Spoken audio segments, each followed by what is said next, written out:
We've lived with NAFTA for 24 years now, but can we live without it? As we watch those doors in Washington where high-powered and high-pressure talks on a new NAFTA are on, some critics insist Canada would do just fine with no deal at all. Jeannie Lee is here to go over their arguments. So what problems just go away if NAFTA does? Well, for one thing, Andrew, you wouldn't find some of Canada's farmers pitted against some of Canada's auto workers in this high-stakes horse trading game, shall we say. President Trump has, of course, demanded that Canada cut back its supply management policies or risk huge tariffs put on vehicles that are made in Canada and sold to the U.S. So that's what being in an agreement with anyone implies, that they have some hold on you, you have some hold on them. And, you know, these are very contentious talks, and that just proves how contentious they really are.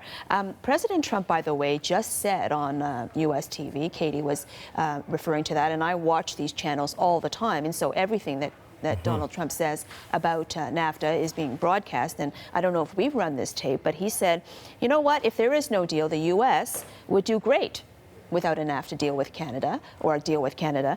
But the Canada, though, not so much, basically. He was saying that we would suffer. But the fact is, and as Prime Minister Trudeau just said, no NAFTA deal is better than a bad NAFTA deal, because there are ways that the deal does punish us. And here is just a glimpse of what life could be without these rules. For example, tariffs. Something that isn't understood that well is that NAFTA doesn't stand for free trade, as in trade that is free of tariffs and or low tariffs, because in fact without NAFTA there was very low tariffs or no tariffs to begin with, and so we would go back to that presumably.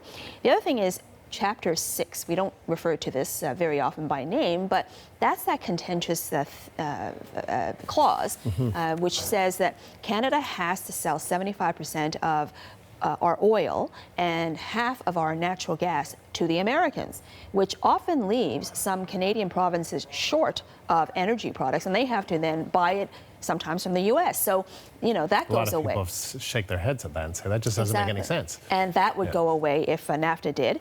And the other thing is there would be no more Chapter 11. What does that mean? Well, under Chapter 11, foreign companies can sue Ottawa for policies and laws passed that really crimp their profits. And that has already happened a few times in the NAFTA years, and it's cost Canadian taxpayers more than $300 million. So those things do go away if NAFTA does.